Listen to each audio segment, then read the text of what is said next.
17 anthems echo across cities, towns, and villages that for generations had known only the sound of colonial authority. The people of Africa are, at last, free. Or so it seems.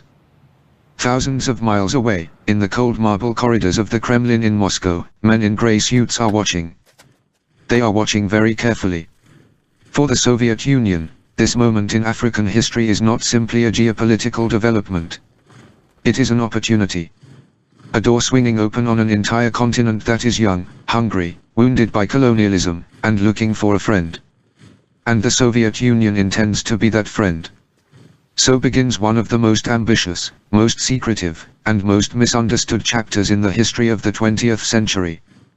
The story of how the Soviet Union reached across the world, wrapped its arms around a wounded continent, and called it love. Before the soldiers came. Before the weapons. Before the political advisors and the economic treaties and the secret negotiations, the cameras arrived. Soviet film operators, young men trained in Moscow's finest film schools, were sent to Africa with a singular mission. Document everything. Film the revolution. Capture the moment of liberation. What they left behind is extraordinary. Thousands of hours of footage. Footage of African children running through streets. Of leaders giving speeches to enormous crowds. Of Soviet engineers standing beside newly built schools and hospitals. Every frame was carefully composed. Every scene was selected with purpose. This was not journalism. This was propaganda. But hidden inside that propaganda, between the smiling faces and the triumphant music, lies something else entirely. The truth. To understand what the Soviet Union wanted in Africa, you must first understand what Africa represented to the world in 1960. After decades of European colonialism, British, French, Belgian, Portuguese, the continent was rich in resources but poor in infrastructure. The new African leaders who rose to power after independence were brilliant, passionate, and idealistic. Men like Kwame Nkrumah of Ghana, Sékou Touré of Guinea, Modibo Keïta of Mali, Julius Nyerere of Tanzania, Patrice Lumumba of the Congo. These were not naive men. They were educated. Many of them were drawn to the idea of socialism. Not because the Soviet Union told them to be, but because socialism, in theory, promised something that colonialism had taken from them: equality. And when the Soviet Union came knocking with gifts, with money, with weapons, with technology, many of these leaders opened the door. The story really begins in Guinea. In 1958, a young and fiery leader named Sékou Touré makes history by becoming the first African leader to say no to France. De Gaulle offers all French African colonies a choice: remain part of a French community, or vote for full independence. De Gaulle believes no African country will dare to choose independence alone. He is wrong. Sékou Touré stands before an enormous crowd and delivers words that will echo across the continent for decades. He says, "We prefer poverty in freedom to riches in slavery." Guinea votes for independence. And France is furious. The French response is immediate and brutal. French administrators pack up their offices and leave. They take everything. Office equipment. Files. Medicines. Light bulbs. They pour concrete down the sewage pipes. Guinea is left with almost nothing. And within weeks, the Soviet Union is there. Soviet ships arrive carrying food, machinery, printing presses, and advisors. The message to the world is unmistakable: stand against the West, and the Soviet Union will stand with you. To understand how the Soviet Union operated in Africa, you must understand the layers. There were always layers. The first layer was visible, generous, photogenic. Schools being built. Universities funded. Thousands of African students given scholarships to study in Moscow. Hospitals constructed in villages that had never had running water. This was real.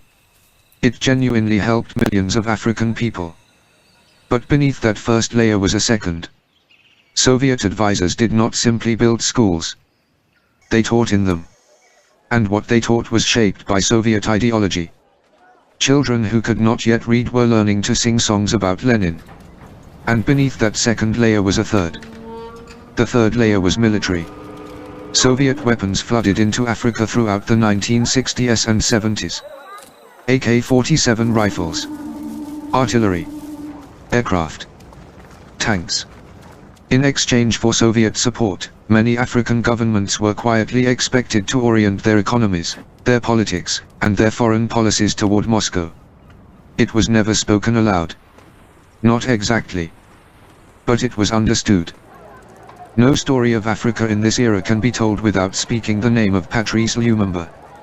Lumumba was the first democratically elected Prime Minister of the Congo. He was 34 years old. He was electric. His speeches moved crowds to tears and to fire. He spoke of an Africa that would stand on its own. This terrified the West. And it gave the Soviet Union an opening. When Lumumba turned to Moscow in the Congo crisis, Soviet planes and trucks arrived within days. This was the moment that sealed his fate. The CIA began plotting his removal. In Washington, Lumumba was described as the African Castro, a communist, a Soviet puppet. He was none of these things. In September 1960, Lumumba was removed from power in a coup backed by the CIA and supported by Belgium. He was arrested.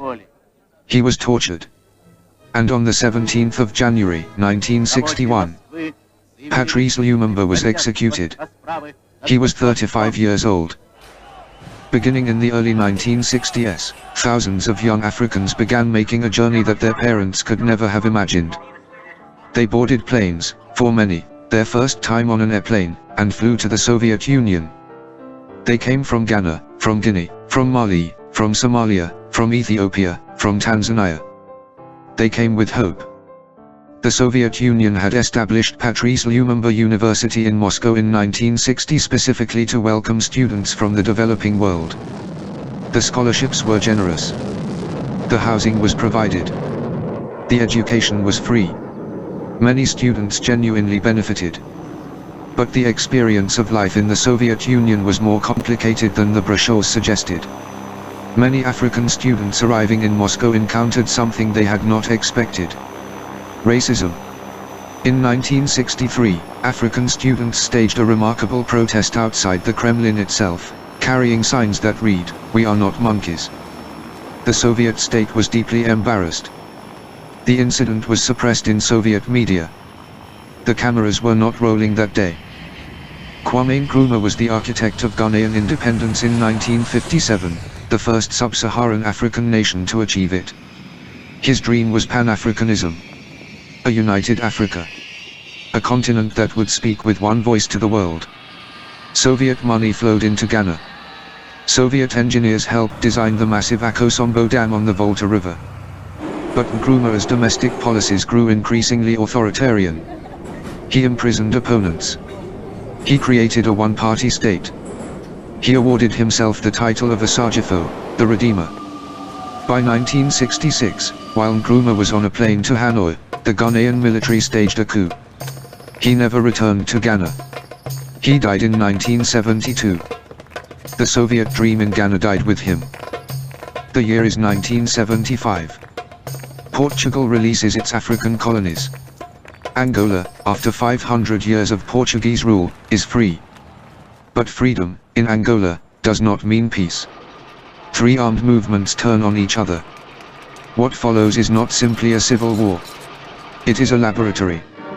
A laboratory where two superpowers test their weapons, their strategies, their proxies, and their willingness to let Africans die in pursuit of geopolitical advantage.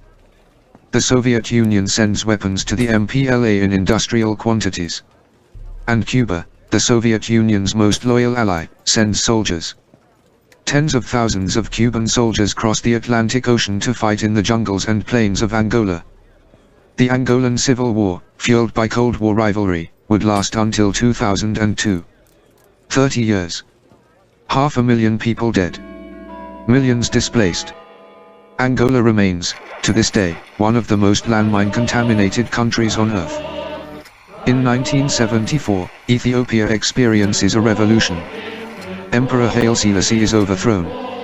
A military junta called the Derg seizes power. At its head rises a man named Mengistu Haile Mariam. Mengistu turns immediately and completely toward Moscow. What follows in Ethiopia under Soviet-backed rule is one of the darkest chapters of this entire story. The Red Terror.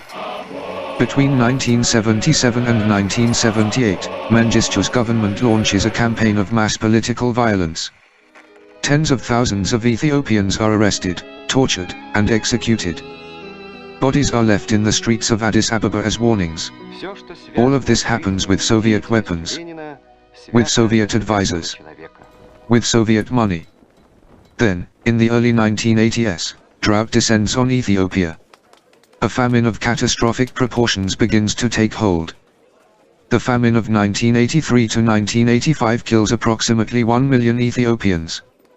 The Soviet Union quietly sends grain, but continues sending guns.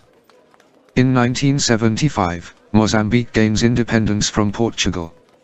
Its leader, Samora Machel, is one of the most remarkable figures in the African liberation story. Machel declares Mozambique a people's republic and embraces Marxism-Leninism. Soviet advisors arrive. Cuban doctors work in Mozambican hospitals.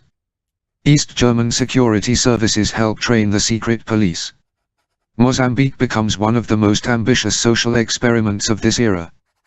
Private property is nationalized.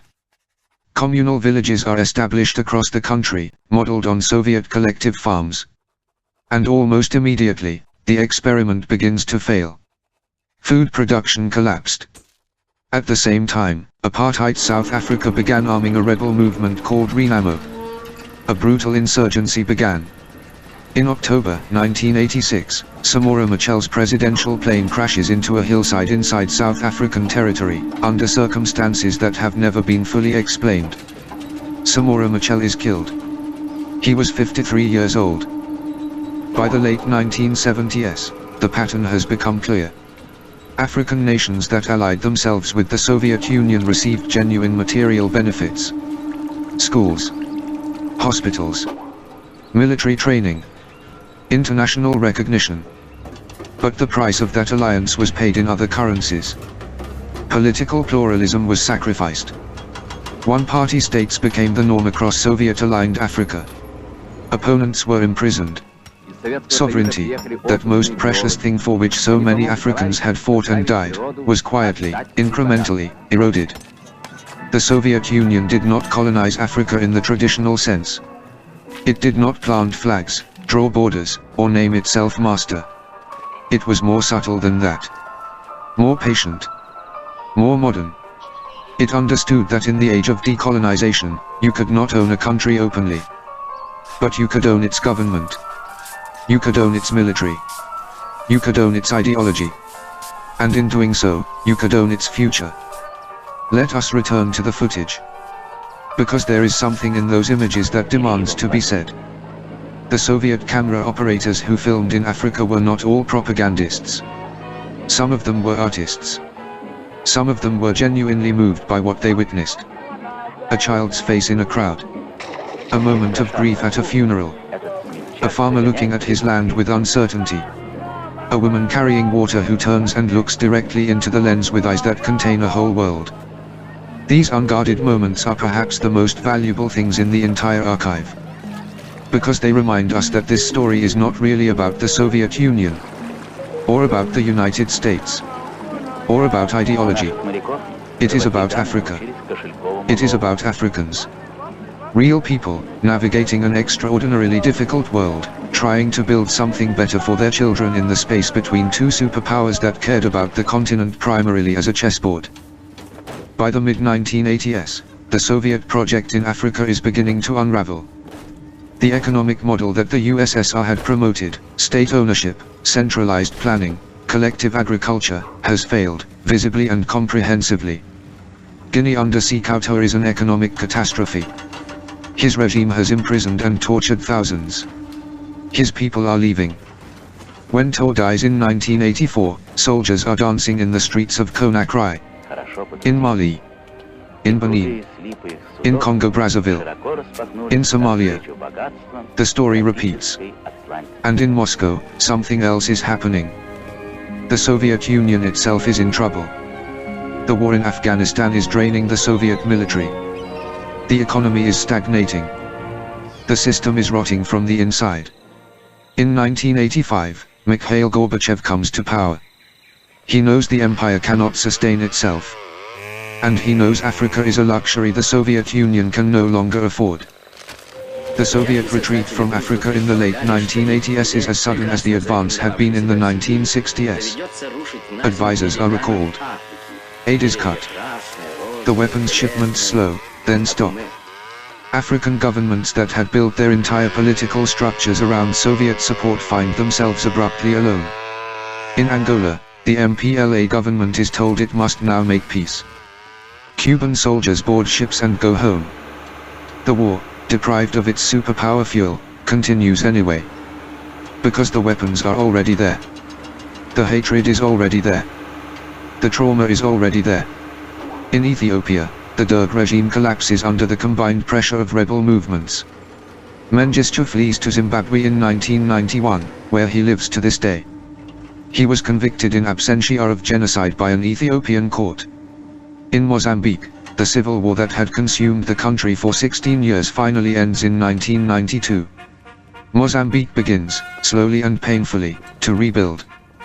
On the night of the 9th of November 1989, the Berlin Wall falls. Across the world, people stay up through the night to see images of Germans, east and west, climbing the wall, embracing each other, weeping, laughing, taking hammers to the concrete that had divided their world for 28 years. In Africa, people watch too. And the reactions are complicated. Some feel relief. Some feel anxiety. Without the Soviet counterweight, Africa would be alone in a world dominated by Washington and Western institutions that had their own agendas. And some feel grief. Because the dream, the genuine, sincere, idealistic dream of a socialist Africa that would be equal and just and free, had died. Not murdered by the West, but buried under its own contradictions. By December 1991, the Soviet Union itself ceases to exist. The empire that had reached across the world into the jungles and savannas and deserts of Africa is gone. What remains? The physical legacy is mixed.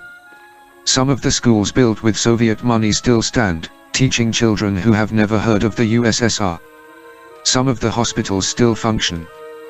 The Aswan Dam in Egypt, built with massive Soviet assistance, still holds the Nile and provides electricity to millions. These things are real. They matter. They should not be erased from the account. But also remaining are the scars. Countries whose political cultures were shaped by decades of one-party Soviet-style rule struggle, still, to build genuine democracy. Countries still littered with landmines. Still haunted by civil wars. Still navigating the consequences of decisions made not by Africans, but by men in Moscow and Washington who saw their land as a stage and their lives as pieces in a game. Let us return, one final time, to the footage. The archives have been opened. The films have been restored. The images have been cleaned, frame by frame, until the faces are sharp again and the colors have come back from the gray. And what we see, looking at these images with the eyes of the present, is layered and strange and deeply moving. We see the optimism of the early years. The genuine excitement of young African nations stepping into the world. The real joy on the faces of children attending school for the first time. We see the ideology doing its work. Designed not for African audiences, but for Soviet ones. And then, in the quiet corners of the frame, we see something the propagandists did not intend. We see Africa itself. Uncontainable. Irreducible. Real. In the end, the most important voices in this story are not Khrushchevs. They are not Kennedys. They belong to a boy in Angola who grew up during the Civil War and became a doctor. To a woman in Mozambique who rebuilt her village after the war ended and sent her daughter to university.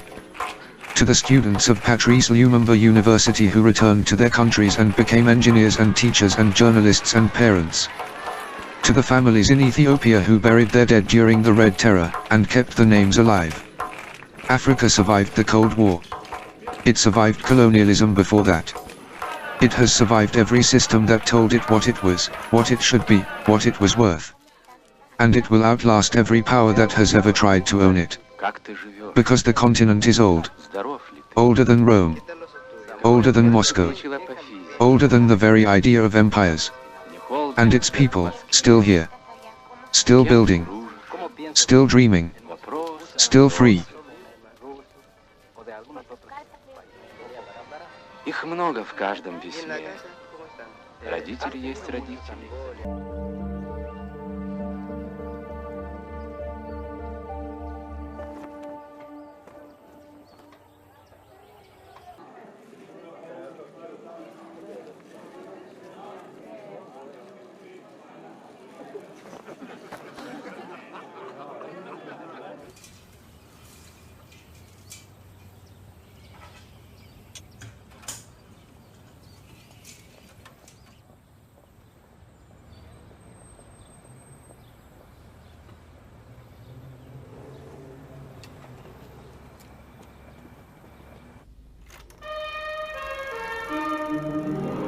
Эй, вы, мальчиши, малыши! И отцы ушли, и братья ушли. Что же нам, мальчишам, сидеть дожидаться?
Мене, Данярик, Данярик, Данярик, Данярик, Уина, Арма, Арма, Арма, Вара, Арма, Арма, Vara, A Victoria. ¡Ese!